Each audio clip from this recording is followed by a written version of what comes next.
আসসালামু আলাইকুম। আজকে ছুটির দিন, ভাবলাম দিনটাকে কাজে লাগাই। আপনারা হয়তো অনেকেই জানেন না, যারা শহরে বসবাস করেন, যে ধান কিভাবে সিদ্ধ করতে হয় এবং রোদে শুকাতে হয়।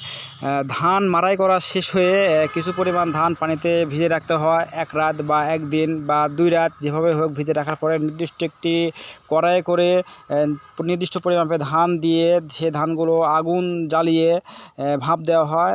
পরিশেষে আপনার যখন ধানগুলো হয়ে যাবে তখন বুঝতে পারবেন ধানের মুখগুলো ফেটে গেছে, অনেক ভাপ উঠতেছে। আরও বিভিন্ন পদ্ধতি থাকে বোঝার জন্য। তো আজকে ধান সিদ্ধ এবং শুকানো প্রক্রিয়া চলতেছে।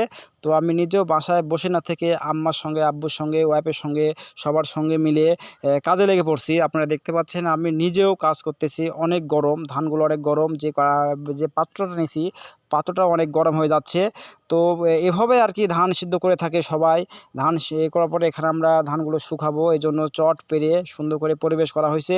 এখানে ধান দিলে 2 রোদে বা 1 রোদে শুদ্ধ হয়ে যাবে। দেখছেন আপনারা, ধান এভাবে পা দিতে হয়, পা দিয়ে ধানটাকে নাড়াচাড়া করতে হয় যেন রোদ্রে সঠিক পরিমাণে শুকাতে হয়।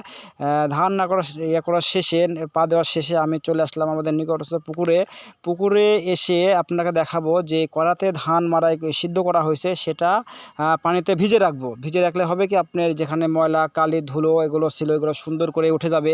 সুন্দর করে পরিষ্কার করে রাখতে হবে। আপনারা সঠিক মানের খাবার খাবেন, সুস্থ থাকবেন, বিষমুক্ত খাবার খাবেন, সেই কামনা। দেশীয় আমরা গ্রামের মানুষ, গ্রাম অঞ্চলের মানুষ, সবাই ভালো থাকবো সেই কামনা। সালামু আলাইকুম।